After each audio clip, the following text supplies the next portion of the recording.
the consumption space right now, and we have Roosevelt Dsouza, Head of Customer Success FMCG at NIQ India, joining us. And Mr. Dsouza, good morning, and thanks so much for joining us. Just want to understand and get a better sense on the kind of volume growth that we've seen when it comes to FMCG companies, because you have marquee companies, the big players in FMCG that have reported volume growth, although it has been quite slow. You have unexpected names that have done very, very well, and you have the majority of the pack that has reported very muted performance in terms of volumes. Could you help us understand how much of the current volume growth is driven by price cuts, promotions, or pack size tweaks versus genuine consumption expansion that we're seeing in the FMCG space right now?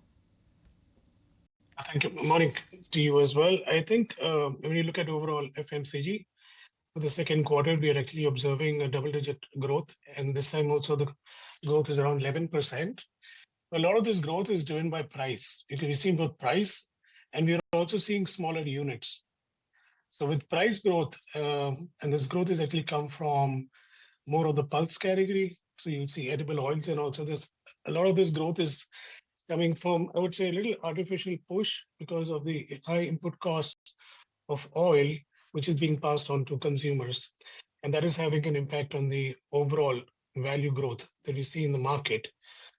When it comes to how this is playing out across the industry, it is happening at both sides. Like you talked about the giants, right?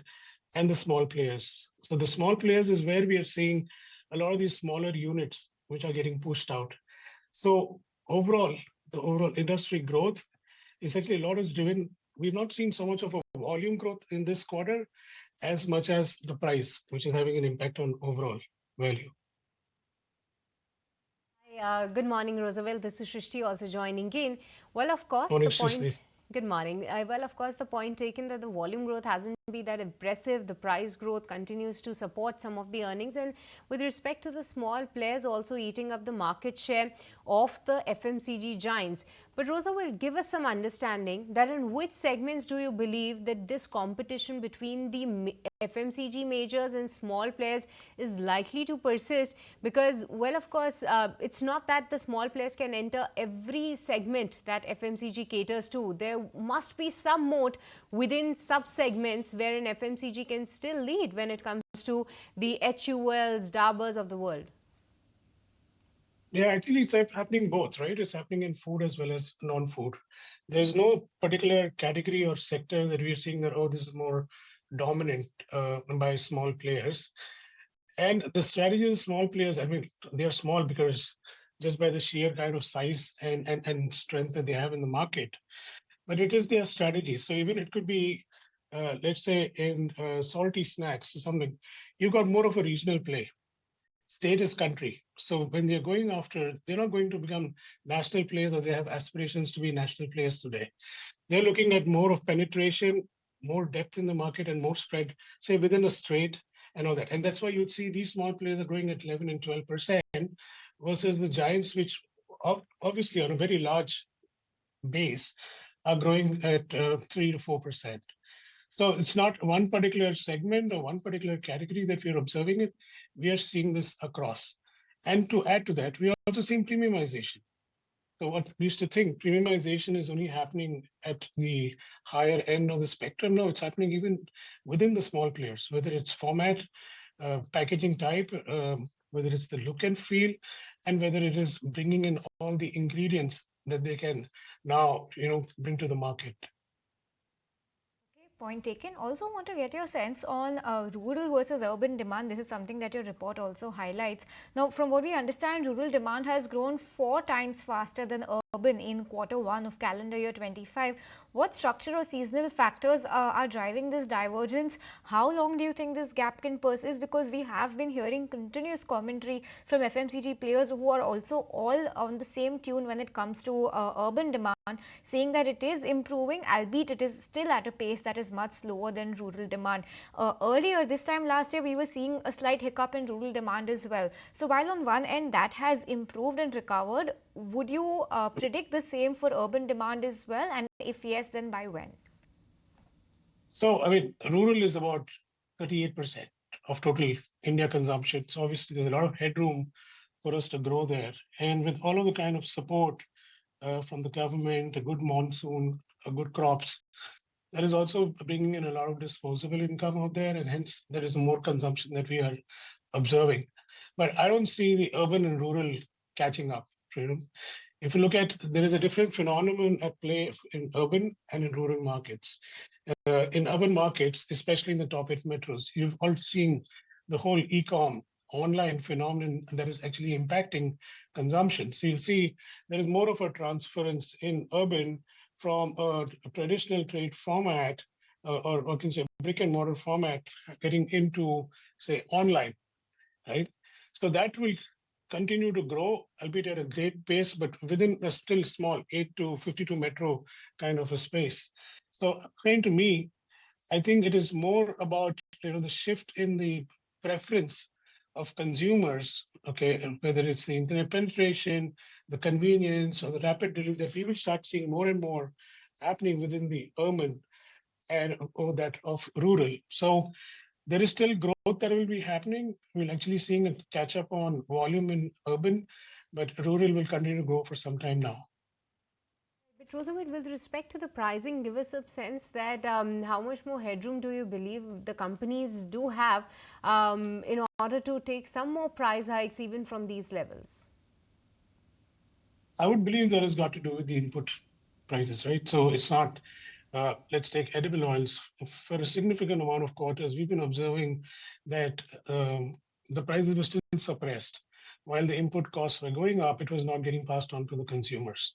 And you would see more of degrammage and some of those strategies at play.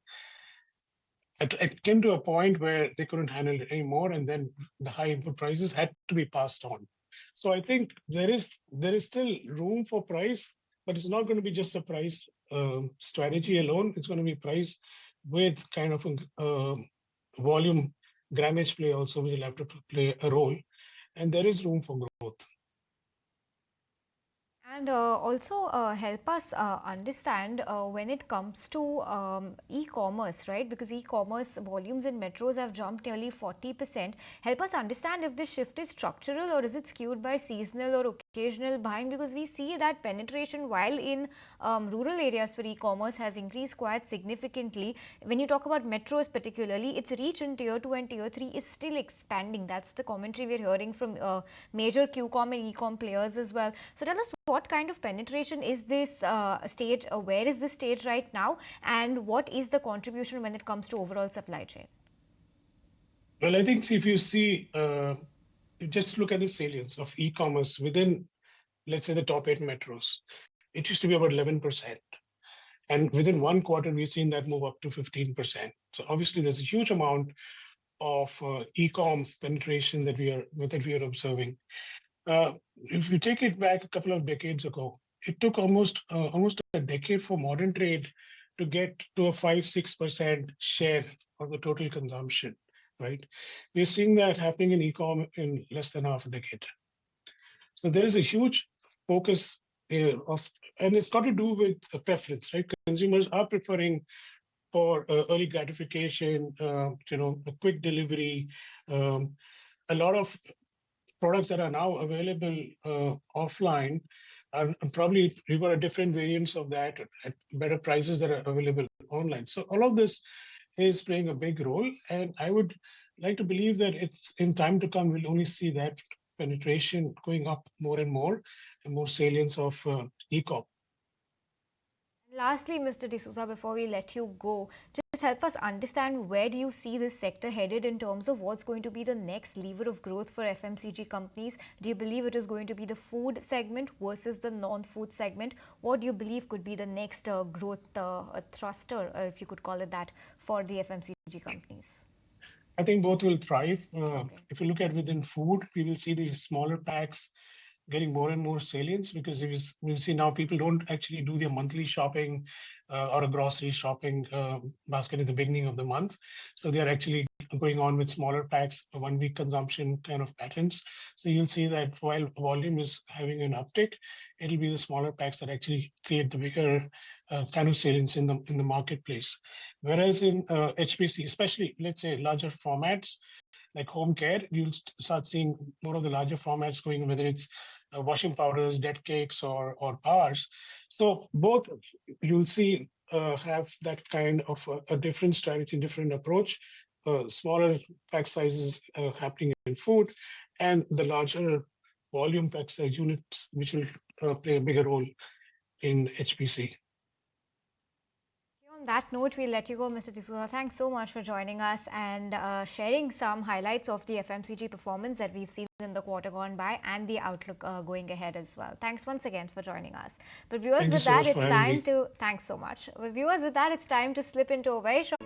If you like this video, then like, share and subscribe to ET Now.